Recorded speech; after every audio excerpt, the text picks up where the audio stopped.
Hello everyone, welcome back to our channel once again. And now we are here with another chapter called as life processes. तो हम सबसे पहले start कर रहे हैं ये चैप्टर क्लास 10th का चैप्टर है। पहला चैप्टर है बायो का लाइफ प्रोसेसेस। तो लेट्स सी पहले तो कि इसी का मीनिंग क्या है। ये जो चैप्टर का तो वर्ड हमें दिया गया है लाइफ, पहला वर्ड है लाइफ और दूसरा वर्ड है प्रोसेसेस। तो लेट्स सी कि इसका मीनिंग क्या होता है। The moment I am saying like life, तो आप इससे क्या समझ रहे हो? आपको क्या क्या तुरंत आपके दिमाग में आ रहा है कि हम लाइफ बोलते ही क्या आ रहा है? ऑफ कोर्स कि कोई हम लिविंग चीज की बात कर रहे हैं ना, कोई ऐसी चीज जिसमें बात करने की एबिलिटी हो या अपना काम खुद करने की एबिलिटी हो, है ना। तो अब सबसे बड़ी बात तो ये है कि हम डिफरेंशिएट कैसे कर रहे हैं कि इस पर्टिकुलर चीज के अंदर लाइफ है और इस पर्टिकुलर चीज के अंदर लाइफ नहीं है। ये चीज हम डिफरेंशिएट कैसे करें, क्या क्राइटेरिया है कि जिसको हम डिफरेंशिएट कर पा रहे हैं। तो उसी चीज को लाइक जो बोलते हैं कि लाइक लिविंग बीइंग और नॉन लिविंग बीइंग में जो डिफरेंस होता है, ठीक है, लिविंग बीइंग में ही तो लाइफ होगी ना, नॉन लिविंग में तो लाइफ होगी नहीं। तो अभी देखो, लिविंग बीइंग में जो है वो हम कैसे कैसे उसे हम डिफाइन करेंगे कि हाँ उनके अंदर ये पर्टिकुलर चीजें हैं, ये पर्टिकुलर कैरेक्टरिस्टिक्स हैं, इस वजह से हम उन्हें लिविंग बीइंग बोल रहे हैं। एंड जो दूसरा वाला हमारा है उसे हम नॉन लिविंग बीइंग बोल रहे हैं, क्योंकि उसके अंदर ये प्रॉपर्टीज नहीं है, ठीक है। तो ये हम कैसे बोलेंगे, ये क्या क्या कैरेक्टरिस्टिक्स हैं जो डिफरेंशिएट कर रहे हैं। तो पहला कैरेक्टरिस्टिक क्या हो सकता है कि वो सब कोई ग्रो कर रहा है, ठीक है, ग्रोथ हो रही है लिविंग बीइंग में, बट नॉन लिविंग बीइंग में भी ग्रोथ हो रही है। अब आप बोलोगे कि कैसे, नॉन लिविंग बीइंग में तो ग्रोथ हो ही नहीं सकती है। बट आप जब भी माउंटेन्स को देखो तो क्या माउंटेन्स काफी काफी सालों बाद, मतलब आप नहीं देख पाओगे, but gradually 100 years after 100 years 150 years वो कुछ ना कुछ 1 इंचेस 2 इंचेस बढ़ते रहते हैं, ठीक है। तो वो तो नॉन लिविंग बीइंग है ना, उनको तो नहीं बढ़ना चाहिए ना, but still they are growing. तो मतलब ग्रोथ तो फैक्टर हम नहीं ले सकते हैं कि सिर्फ और सिर्फ हम ग्रोथ को फैक्टर ले कि हाँ ये एक फैक्टर है जिससे हम डिसाइड कर सकते हैं कि ये लिविंग बीइंग है या नॉन लिविंग बीइंग है। ये तो नहीं हो सकता है। सेकंड, और क्या ऐसा फैक्टर हो सकता है? ग्रोथ तो मान लो हमने कैंसिल कर दिया, और क्या फैक्टर हो सकता है? और हाँ, movement like walking and all तो नहीं, प्लांट्स तो वॉक नहीं कर रहे हैं ना, प्लांट्स तो मूव नहीं कर रहे हैं, तो वो तो हम नहीं ले सकते हैं। And now third option is कि लाइक रिप्रोडक्शन, सारे लिविंग ऑर्गेनिज्म रिप्रोड्यूसेस, हाँ, तो दैट इज बहुत एक्सटेंट तक ये हम सही मान सकते हैं, बट बहुत सारे स्टेराइल एनिमल्स भी हैं, ठीक है, लाइक फॉर एग्जांपल म्यूल, ठीक, बहुत सारे स्टेराइल एनिमल्स हैं। Human beings even we can like few, I am not talking about whole human being. तो इसको भी नहीं मान सकते क्योंकि वो आफ्टर ऑल लिविंग बीइंग तो है ही ना। उससे क्या कि वो ग्रोथ रिप्रोड्यूस नहीं कर पा रहे हैं, but they are still living beings, तो हम ये भी फैक्टर नहीं ले सकते हैं। लेकिन एक जो फैक्टर ले सकते हैं वो ये है कि सारे लिविंग बींग्स को फूड चाहिए होता है, सारे लिविंग बींग्स को खाना चाहिए होता है। उन्हें, if I am living being, मुझे कहीं ना कहीं से न्यूट्रिशन चाहिए, ठीक है, मुझे कहीं ना कहीं से खाना चाहिए इन ऑर्डर टू लिव। तो ये सबसे बड़ी चीज है कि जो भी लिविंग बीइंग है ना उसे खाना चाहिए, वो खा रहा है, न्यूट्रिशन, नॉट खाने का यहाँ मतलब है ना न्यूट्रिशन से, कि उन्हें न्यूट्रिशन चाहिए अपनी बॉडी को कंटिन्यू करने के लिए। मेटाबॉलिज्म होता है उनके अंदर, ठीक है। मेटाबॉलिज्म क्या है? मेटाबॉलिज्म यही तो है कि उन्हें अपनी बॉडी को कंटिन्यू रखने के लिए कुछ ना कुछ एनर्जी की नेसेसिटी होती है, ठीक है। तो हम ये फैक्टर ले सकते हैं कि सारे सारे ही लिविंग ऑर्गेनिज्म न्यूट्रिशन लेंगे, एक्सक्रीशन करेंगे। Growth is also one of the point, one of the, I am still saying कि सिर्फ और सिर्फ सोलेली इसको नहीं ले सकते हैं, ठीक है। तो अब नाउ लेट्स सी, हमने इसीलिए पीछे एनसीईआरटी इसीलिए लगा रखी है कि आपको वर्ड समझ में आए कि कौन सा वर्ड कहाँ पे लिखा हुआ है और क्या चीज हमें बहुत अच्छे से ध्यान देना है, ठीक है। तो अलाइव अभी समझ में तो हम लोगों को इतना आ गया है, ठीक है, कि लिविंग और नॉन लिविंग के बीच में डिफरेंस क्या होता है।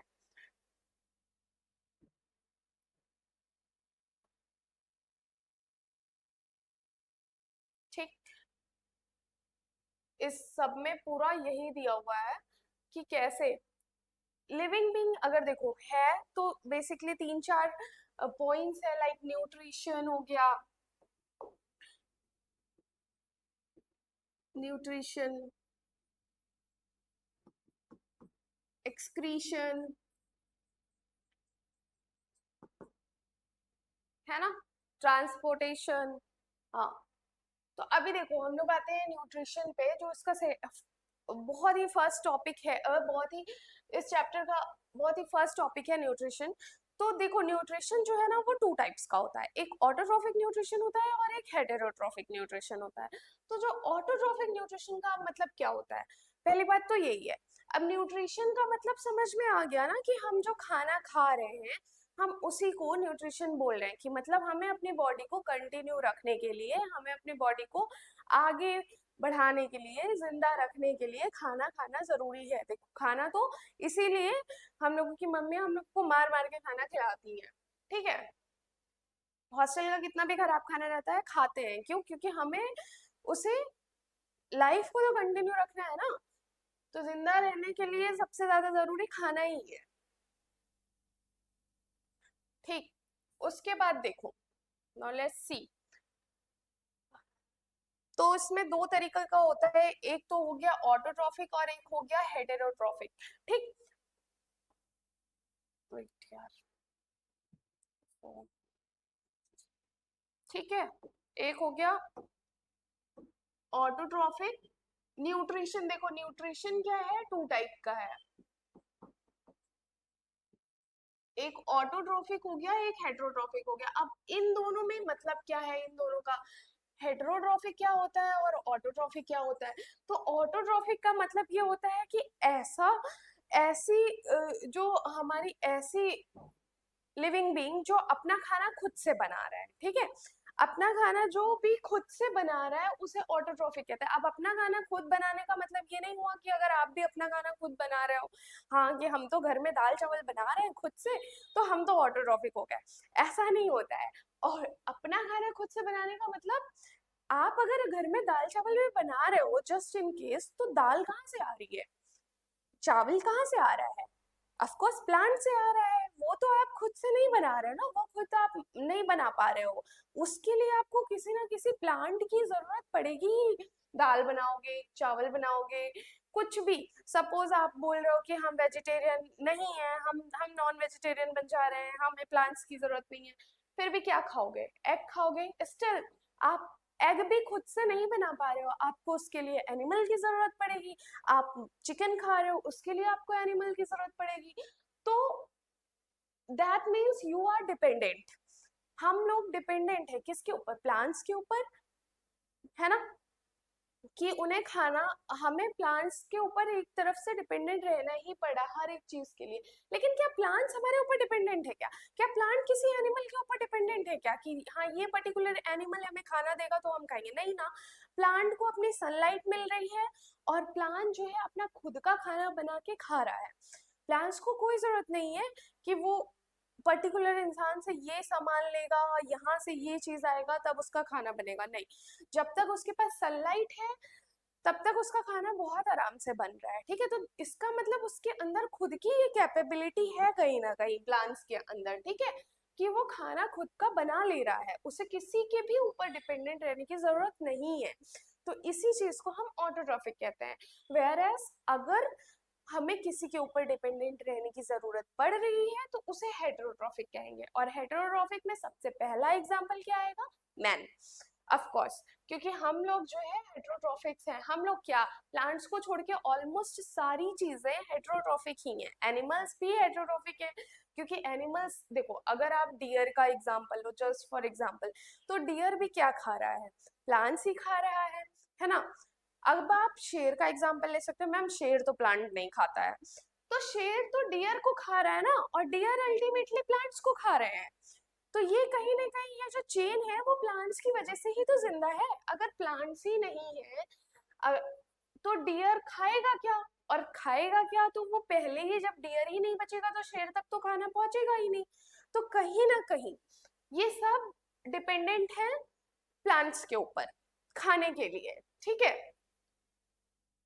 तो आपको ये हेटेरोट्रॉफिक और ऑटोट्रॉफिक का समझ में आया ना, कि मतलब क्या बेसिक डिफरेंस है, बेसिक, और इसमें एग्जाम्पल्स क्या क्या है। अब देखो, ऐसा नहीं है कि सिर्फ प्लांट्स ही अपना खाना बना रहे हैं, कुछ बैक्टीरिया भी ना बहुत सेल्फ डिपेंडेंट होते हैं, वो भी अपना खाना बना लेते हैं।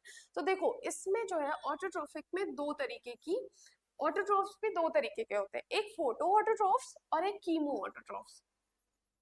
ये है फोटो और एक है कीमो, ठीक। एक फोटो ऑटोट्रॉफ्स है, एक कीमो ऑटोट्रॉफ्स है। तो ये जो फोटो ऑटोट्रॉफ्स है, फोटो फोटो का क्या मतलब है? फोटो मतलब कि ये लाइट से बना रहा है, जो भी अपना खाना लाइट के प्रेजेंस में बना रहा है उसे तो हम फोटो ऑटोट्रॉफ्स बोल दे रहे हैं। वेयर एज कीमो ऑटोट्रॉफ्स क्या है? ये कुछ केमिकल की हेल्प से बना रहे हैं, ठीक है। कुछ जो बैक्टीरियाज होते हैं जो बहुत डीप वाटर में रहते हैं, डीप ओशंस में रहते हैं, बहुत हाइड्रोथर्मल वेंट्स में रहते हैं, तो वो जो बैक्टीरिया होते हैं वो अपना खाना कीमो ऑटोट्रॉफ्स के थ्रू बनाते हैं, ठीक है। वेरएज ज्यादातर जो है वो फोटो ऑटोट्रॉफ्स के थ्रू बनता है। फोटो ऑटोट्रॉफ्स का मतलब हुआ कि लाइट के प्रेजेंस में बनना, कीमो ऑटोट्रॉफ का मतलब हुआ केमिकल के प्रेजेंस में बनना, ठीक है। तो अभी देखो, इसीलिए मैंने पीछे ये लगा रखा है, जिससे आप लोगों को पता चलते रहे कि मैं कहाँ से पढ़ा रही हूँ और क्या क्या पढ़ा रही हूँ। लास्ट में जब रिवीजन करना होगा तो हम एक पीपीटी के थ्रू बना के उसे रैपिड रिवीजन करेंगे, ठीक है। बट अभी जब हम पढ़ रहे हैं तो एक एक वर्ड्स क्लियर होने चाहिए और पता होने चाहिए कहाँ लिखा है, क्योंकि एनसीईआरटी ही मेन बेसिस होता है। कोई भी एग्जाम दोगे आगे, एनसीईआरटी ही मेन बेसिस आएगा। तो आप इसको देखो, autotrophs, autotrophic organism is fulfilled by photosynthesis. अभी क्या होता है फोटोसिंथेसिस बता रहे हैं, ठीक है।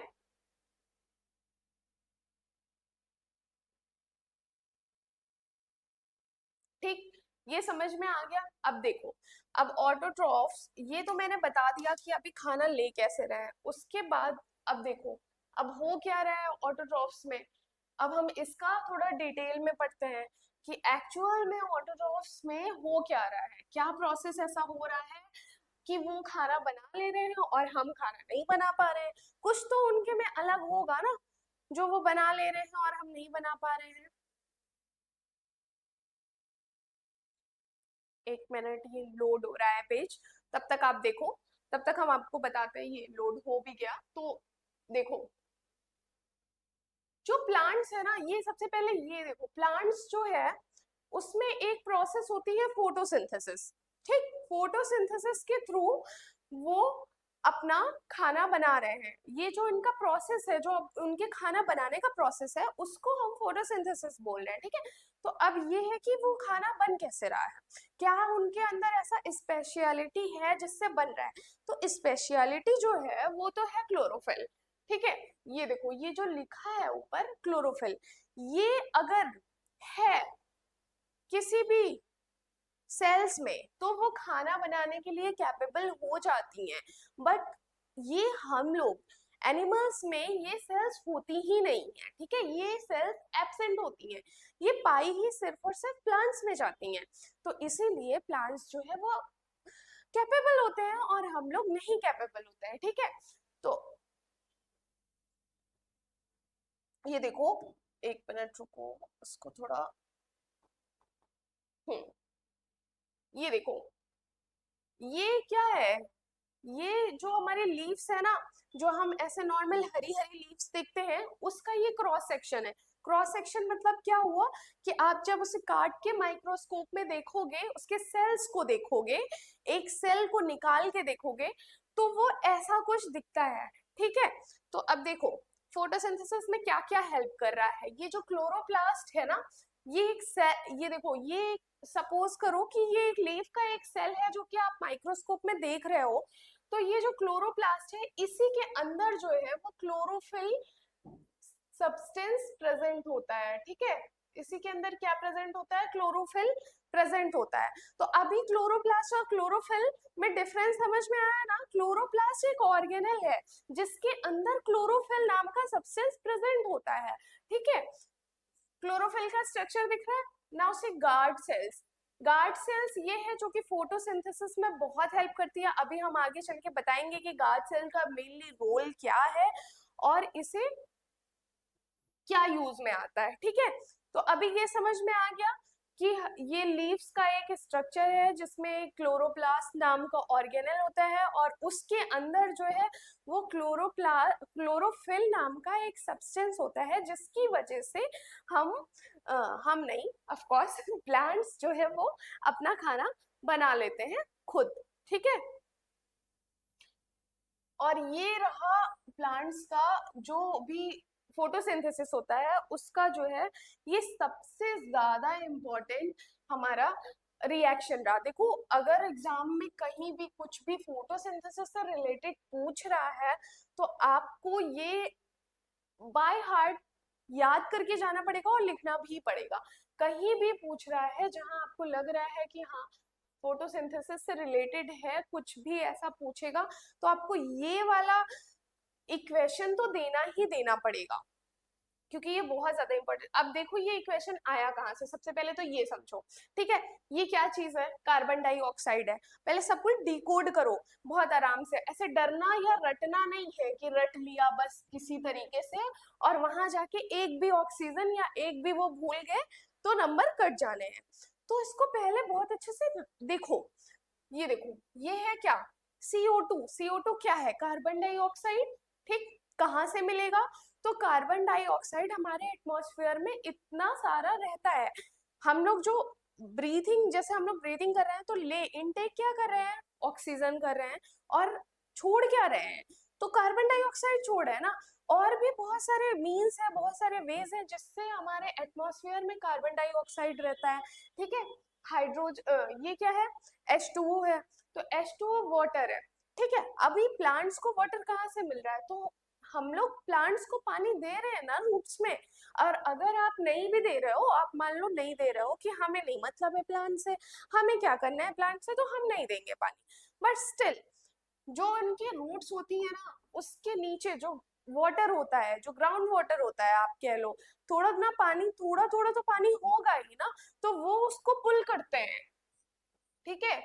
वो उसको पुल करते हैं, वो प्लांट्स के अंदर पानी इस प्रोसेस के थ्रू आता है। ये प्रोसेस को क्या बोलते हैं, जाइलम के थ्रू। वो अपने अभी जाइलम फ्लोएम आप बाद में पढ़ोगे तो वो एक प्रोसेस, एक उनके अंदर स्पेशल ऐसे वेसल्स होती हैं जाइलम जिसको बोलते हैं, उससे वो पानी को ऊपर खींच लेती हैं, ठीक है। तो उनके पास पानी भी होता है, तो पानी मिल गया, कार्बन डाइऑक्साइड मिल गया। अब देखो, अब क्लोरोफिल का आप जो हम बोल रहे थे ना कि क्लोरोफिल के बिना नहीं बन पाएगा, तो ये है सनलाइट और क्लोरोफिल, हमें दोनों चाहिए।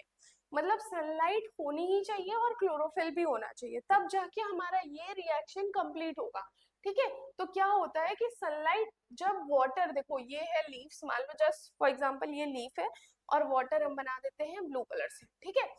इसमें वाटर ड्रॉपलेट्स भी होंगी ही होंगी। अब आया हमारा सनलाइट, ऊपर से पड़ा सनलाइट, ये देखो सनलाइट पड़ा, ठीक। यही सनलाइट पड़ा है वाटर के ऊपर, इधर भी समझते चलो, इधर तो मान लो जस्ट फॉर एक्सप्लेनेशन है, बट मेन जो इक्वेशन है वो इधर है, तो इसमें पड़ा तो ये क्या होगा ना, वाटर का फोटोलिसिस हो जाएगा। फोटोलिसिस का मतलब क्या होता है कि sunlight, sun in presence of a light water टूट गया, ठीक है। तो क्या टूटेगा, एक हाइड्रोजन में टूटेगा और एक ऑक्सीजन में टूटेगा, ठीक है। तो ये जो ऑक्सीजन का मॉलिक्यूल है वो ही जो है ये निकल गया, ठीक है। ये जो ऑक्सीजन टूटा ना वो इधर जाके ये हो गया, और ये जो हाइड्रोजन है ये कार्बन डाइऑक्साइड से रिएक्शन करके ग्लूकोज में कन्वर्ट हो जाएगा, ठीक है। समझ में आया, नहीं आया, एक मिनट रुको, इसको साफ करके फिर से एक बार देखो कि मैंने क्या बोला। हाइड्रोजन कहाँ, वाटर कहाँ से आया प्लांट के पास, समझ में आया। कार्बन डाइऑक्साइड हमारे उसमें एटमॉस्फेयर में प्रेजेंट होता है। उसके बाद ये तो बनना है, ये तो हमारा ये तो हमारा केमिकल रिएक्शन के बाद बनना है, मेन तो यही दोनों चीज है। उसके बाद ये है क्लोरोफिल और ये है सनलाइट, ठीक है। तो क्या होगा सनलाइट की प्रेजेंस में, ये देखो लीव्स, लीव्स में थोड़े बहुत आपने देखा कि वाटर प्रेजेंट है, तो जब सनलाइट होगा तो ये जो वाटर है उसका फोटोलिसिस होगा और ये टूट जाएगा, ठीक है। जो वाटर मॉलिक्यूल है वो टूट जाएगा, किस में टूटेगा, H2O। किस में टूटेगा, तो हाइड्रोजन और ऑक्सीजन में ही टूटेगा, नॉर्मल सी बात है, उसके पास दो ही चीज है तो वो दो ही चीज में तो टूटेगा। तो टूट गया, तो ये जो ऑक्सीजन बचा वो सीधे सीधे इधर आ गया, वो सीधे सीधे निकल गया, उसने किसी से रिएक्शन नहीं करा। लेकिन ये जो हाइड्रोजन है वो कार्बन डाइऑक्साइड के साथ रिएक्ट करेगा एंड आफ्टर दैट ये पूरा प्रोसेस फॉर्म कर लेगा ग्लूकोज। ग्लूकोज एक टाइप का कार्बोहाइड्रेट है। कार्बोहाइड्रेट बहुत तरीके के होते हैं, ठीक है, लेकिन अभी अभी के लेवल पे, आपके लेवल पे इसको ग्लूकोज लिखा गया है। ये एक तरीके का कार्बोहाइड्रेट है जो कि हेल्प करता है न्यूट्रिएंट, ये न्यूट्रिशन प्रोवाइड करेगा, ठीक है। ये हेल्प करेगा सेल को न्यूट्रिशन प्रोवाइड करने में, ठीक है, उन्हें आगे जिंदा रखने के लिए। वही जो हम लोग खाना बोलते हैं कि खाना खा रहे हैं, तो ये वही है। क्या होता है ना कि जब हम लोग खाना खाते हैं हमें तो बहुत सिंपल खाना लगता है, सिर्फ खाना, लेकिन वो जब बॉडी के अंदर जाता है, हमारे बॉडी के अंदर टूटती है वो, बहुत कॉम्प्लेक्स प्रोसेस होता है उसे तोड़ना, तोड़ के उसे एकदम सिंपल सब्सटेंस में बनाना एंड देन उसका मेटाबॉलिज्म प्रोसेस स्टार्ट करना, ठीक है। ये सब बहुत कॉम्प्लेक्स प्रोसेस है जो आपको आगे मिलेगा, ठीक है। तो ये बन गया, ग्लूकोज बन गया, ये ऑक्सीजन निकल गया और ये तो वाटर मॉलिक्यूल है जो कि by product, as a by product निकला, ठीक है, ठीक है। अब देखो एक मेन बात बता रही हूँ, ये याद तो कर लोगे बहुत आराम से, और नहीं याद कर पाओगे तो आपको रटना पड़ेगा, बट इतने अच्छे से समझा दिया है कि याद कर लोगे। बट जो मेन चीज है 6CO2, 12H2O, 6O2, 6H2O, ये भी वैसे ही याद करना है। ऐसा नहीं कि याद कर लिया CO2 H2O से कर रहा है रिएक्शन क्लोरोफिल और सनलाइट की प्रेजेंस। जब यहाँ पे लिखा हुआ है एरो के ऊपर, एरो के नीचे ऐसा लिखा हुआ है, तो मतलब ये इसके प्रेजेंस में हो रहा है, ठीक है। कुछ भी ऐसा लिखा हुआ है, लाइक देखो आप बहुत सारा ऐसा पढ़ोगे कि ऊपर एंजाइम लिखा होगा, या फिर बड़े क्लासेस में जाओगे तो कोई एंजाइम का नाम लिखा होगा, ठीक है, तो इसका मतलब कि इसकी प्रेजेंस में हो रहा है, ठीक है। तो ये जो है क्लोरोफिल और सनलाइट के प्रेजेंस में ये रिएक्शन तुम्हारा हो रहा है, ठीक है। तो यहाँ 6C6H12O6 ये ग्लूकोज का वो फॉर्मूला है, तो आप इसको लिखोगे, उसके बाद 6O2 निकल रहा है एंड देन 6H2O, ठीक है। तो ये पूरा का पूरा प्रोसेस हो गया हमारा फोटोसिंथेसिस का, ठीक है। देखो अब देखो इसमें लिखा क्या हुआ है, पहले लाइन टू लाइन पढ़ना भी सीखो, ठीक। तो इसमें क्या लिखा हुआ है कि absorption of light energy by chlorophyll. अभी अरे एक सेकेंड, एक सेकेंड। हम्म देखो एकदम ध्यान से पढ़ो, क्या लिखा हुआ है कि what actually happens during the process of photosynthesis। Photosynthesis में एक्चुअली में क्या हो रहा है, the following event occur during the process. तो फोटोसिंथेसिस में ये तीन इवेंट इन्होंने दिया हुआ है जो कि photosynthesis during the process of photosynthesis it is happening ना, these three points are happening। तो देखो absorption of light energy by chlorophyll, अभी मैंने बताया कि सनलाइट को एब्जॉर्ब कर रहा है, क्लोरोफिल के अंदर ही तो ये टेंडेंसी है, क्लोरोफिल के अंदर ही तो ये कैपेबिलिटी है, तभी तो वो खुद से खाना बना रहा है, नहीं तो नहीं। अगर क्लोरोफिल के अंदर ये कैपेबिलिटी नहीं होती तो नहीं बन पाता, प्लांट्स भी फिर वैसे ही होते, और हमारे अंदर क्लोरोफिल ही नहीं है, इस वजह से हम लोग भी खाना नहीं बना पाते, ठीक है। तो पहला क्या हुआ कि लाइट एनर्जी क्लोरोफिल ने एब्जॉर्ब किया, and now see second step देखो कि conversion of light energy to chemical energy and splitting of water molecule into hydrogen and oxygen। समझ में आया जो अभी मैंने जो वर्ड बोला फोटोलिसिस, फोटोलिसिस अभी मैंने यहाँ समझाया ना कि ये दो उसमें टूट जा रहे हैं हाइड्रोजन और ऑक्सीजन मॉलिक्यूल में। देखो यही चीज लिखी हुई है, ठीक है। पॉइंट्स देखो, रटना नहीं है कि हाँ क्या बता दिया, लिखा भी सेम चीज है, वही चीज पढ़ना भी है, ठीक। तो conversion of light energy into chemical energy and splitting of water molecule टूट गया, यहाँ तक समझ में आ गया। Now third step, reduction to carbon dioxide to carbohydrate. ये जब आपस में रिएक्शन करके ये बना कार्बोहाइड्रेट। अभी हमने बताया कि ग्लूकोज एक टाइप का कार्बोहाइड्रेट है, ठीक है, समझ में आ गया। देखो अब एक जो सबसे बड़ा तुम्हारा क्या बोलते हैं उसको, क्रिस्प पॉइंट छुपा होता है, जो कि एनसीईआरटी का काम है ऐसे ही बीच बीच में छुपा देता है, एंड देन वो नीट वगैरह एग्जाम में उसी पॉइंट को अपना एक बेनिफिट पॉइंट करके पूछता है, ठीक है। तो आप पहले ये देखो क्या लिखा हुआ है, उसके बाद की लाइन पढ़ो। These steps do not take place one after the other immediately। मतलब कि जरूरी नहीं है कि जैसा ही हाइड्रोजन टूट गया है वैसे ही तुरंत ही रिएक्शन करके ग्लूकोज बन जाए, वैसे ही तुरंत फोटोसिंथेसिस का पूरा प्रोसेस एक बार में कंप्लीट हो जाए, ये जरूरी नहीं है, ठीक है। अब देखो इन्होंने एग्जाम्पल क्या दिया है, जैसे कि डेजर्ट प्लांट का एग्जाम्पल दिया है, तो ऑब्वियस सी बात है, अब जैसे कैक्टस वगैरह है यही तो है ना डेजर्ट प्लांट। तो उसमें क्या होता है, उसमें वो लोग रात में उनका स्टोमेटा ओपन होता है, तो वो कार्बन डाइऑक्साइड को रात में ले लेते हैं और एक इंटरमीडिएट फॉर्म में प्रिपेयर करके रखते हैं, और जो कि सुबह जैसे ही लाइट पड़ती है उनके लाइट पड़ती है उनके लीव्स पे, क्लोरोफिल जैसे ही एब्जॉर्ब करता है तो वो उनका फिर से खाना बनता है। तो समझ में आया। अब आपने बोला कि मैम कार्बन डाइऑक्साइड रात में उनका स्टोमेटा एब्जॉर्ब करता है, तो कैसे करता है ना। अभी आपको ये भी तो लगेगा कि हाँ कार्बन डाइऑक्साइड मतलब एटमॉस्फेयर में है, लेकिन उससे प्लांट्स कैसे एब्जॉर्ब कर रहा है, किस चीज के थ्रू एब्जॉर्ब कर रहा है, वो भी तो इम्पोर्टेंट है ना। तो आओ उसके लिए हम देखते हैं आप कि कैसे एब्जॉर्ब कर रहा है।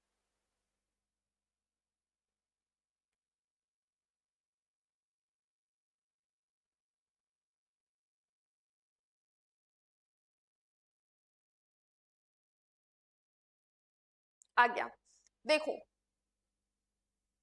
स्टोमेटा जो है, अभी मैंने बताया प्लांट का, जब मैं उधर वो स्ट्रक्चर दिखा रही थी एक सेल का, तो वहां पे मैंने क्या दिखाया था, गार्ड सेल्स दिखाया था, जो मैंने कहा था कि बहुत इंपॉर्टेंट है, आगे ये आपके काम आएगा, आगे फोटोसिंथेसिस के प्रोसेस में ये बहुत काम आने वाला है, तो आप इसे अच्छे से देख के रखना, ठीक है। गार्ड सेल, तो अभी देखो ये जो, जैसे देखो ये क्या है, ये गार्ड सेल है, जब इसमें पानी भरता है, ठीक है, जब इसमें पानी आता है तो ये क्या करता है, स्वेल कर जाता है, स्वेल, ये ओपन की कंडीशन है, ठीक है, ये देखो ये क्लोज है, फिर जब इसमें पानी भरेगा तो ये स्वेल करेगा, और स्वेल करके ओपन ऐसे होगा, और ओपन ऐसे होगा, तो देखो जो एक्स्ट्रा पानी होता है ना वो प्लांट्स अपने बाहर भी करता है, ऐसा नहीं है कि प्लांट जो है वो उनके पास एक्स्ट्रा पानी है तो वो तो रखेंगे, वो क्या करते हैं ना बाहर भेज देते हैं, ऐसे ही भेजते हैं, मतलब ओपन होता है, गार्ड सेल्स ओपन होती हैं, एंड देन जो पानी होता है वो उड़ जाता है, उस प्रोसेस को क्या बोलते हैं, तो उस प्रोसेस का नाम है ट्रांसपिरेशन, ठीक है। मैंने बहुत ही गंदी तरीके से लिखा है, यहाँ पे लिख देती हूँ। जो पानी, जो एक्सेस वाटर होता है जो उनका जाता है उड़ के, उसको हम बोलते हैं ट्रांसपिरेशन, ठीक है। तो उसी फॉर्म में, जैसे फॉर्म में वाटर बाहर जा रहा है, उसी सेम मैकेनिज्म से कार्बन डाइऑक्साइड अंदर आ रहा है। ये देखो गार्ड सेल ओपन हो रही, ये ओपन है ये क्लोज है, आप देखो बहुत अच्छे से पहले ऑब्जर्व करना सीखो चीजों को, ओपन और क्लोज में क्या डिफरेंस दिख रहा है, एकदम अच्छे से देखो क्या डिफरेंस दिख रहा है। ये जो है ये एरिया ज्यादा है, और ये इस क्लोज वाले में एरिया कम है ना, समझ में आ रहा है। तो जब ये ओपन हो रहा है, वाटर वगैरह बाहर जा रहा है, तो कार्बन डाइऑक्साइड इसी के थ्रू अंदर भी आ रहा है, ठीक है, ठीक इसी के थ्रू कार्बन डाइऑक्साइड अंदर आ रहा है, और वो अंदर आके फिर क्लोज हो जाता है और वो उसके बाद फोटोसिंथेसिस के प्रोसेस में अपना काम करता है। ठीक है, ये समझ में आ गया। इसीलिए अब देखो ये जो फोटोसिंथेसिस का प्रोसेस होता है ना, इसीलिए हम लोग कहते हैं कि प्लांट्स हमें ऑक्सीजन देते हैं। ठीक है, अभी ये बात समझ में आया कि प्लांट्स हमें ऑक्सीजन कैसे दे रहे हैं। देखो पहले ये जो रिएक्शन मैंने इतनी देर से समझाया, ये जो इक्वेशन हमें समझाया, इसमें क्या निकला? ऑक्सीजन निकला ना। और क्या लिया उसने? ओफो, हाँ ठीक है, वेट, ठीक है, तो इसमें क्या लिया? इसमें ऑक्सीजन निकला ना। देखो बाहर क्या निकल रहा है? ऑक्सीजन निकल रहा है। इसी वजह से ये जो ऑक्सीजन निकल रहा है ना, हम इसी की वजह से बोलते हैं कि प्लांट्स हमें जो है वो ऑक्सीजन देते हैं। एक्चुअल में प्लांट्स हमें ऑक्सीजन तब देते हैं जब उनका फोटोसिंथेसिस का प्रोसेस चल रहा होता है। ठीक है, तो वो दिन में फोटोसिंथेसिस का प्रोसेस करते हैं क्योंकि उन्हें सनलाइट की भी जरूरत होती है, तो इसीलिए दिन में हमें प्लांट्स जो है वो ऑक्सीजन देते हैं। ठीक है, और वो कार्बन डाइऑक्साइड को एब्जॉर्ब करते हैं। इसीलिए सब बोलते हैं कि प्लांट्स का होना, प्लांट्स को लगाना कितना ज्यादा जरूरी है। न्यूट्रिशन, न्यूट्रिएंट्स तो वो जो हमें खाने पीने का दे रहे हैं वो दे रहे हैं, साथ साथ में कार्बन डाइऑक्साइड को एब्जॉर्ब करके हमें ऑक्सीजन भी दे रहे हैं, यहीं से दे रहे हैं। ठीक है, समझ में आया? अब समझ में आया कि प्लांट्स हमें कैसे ऑक्सीजन दे रहे हैं, कहाँ से दे रहे हैं, उनके पास कहाँ से आ रहा है ऑक्सीजन, और हमारे पास कहाँ से नहीं आ रहा है ऑक्सीजन जो हम नहीं दे पा रहे हैं। अभी समझ में आ गया ना? तो ये अभी वेट, अभी ये समझ में आ गया गार्ड सेल्स क्या होती हैं, उनका काम क्या होता है, क्या कर रहे हैं वो, ओपन पोजीशन पे कैसे लग रहे हैं, क्लोज पोजीशन पे क्या उनका है, ये सब समझ में आ गया है। ठीक है, उसके बाद ये, वेट अ सेकेंड, ठीक, अभी ये समझ में आ गया। इतना ही था ऑटोट्रॉफिक न्यूट्रिशन। कल हम क्या करेंगे? अभी देखो हेटेरोट्रॉफिक न्यूट्रिशन भी थोड़ा सा समझ लो, बट इसका मेन पोर्शन हम कल पढ़ेंगे। ठीक है, तो हेटेरोट्रॉफिक न्यूट्रिशन में क्या है कि जो दूसरे पे डिपेंडेंट होते हैं। ठीक है, यहाँ से हम कल स्टार्ट करेंगे, और ये जो हमने पूरा पीछे पढ़ा इसका कल हम थोड़ा सा पहले स्टार्टिंग में रिवीजन कर लेंगे, एंड आफ्टर दैट हम आगे बढ़ेंगे। ठीक है, हेटेरोट्रॉफिक न्यूट्रिशन से। ठीक, okay, bye bye, thank you so much everyone.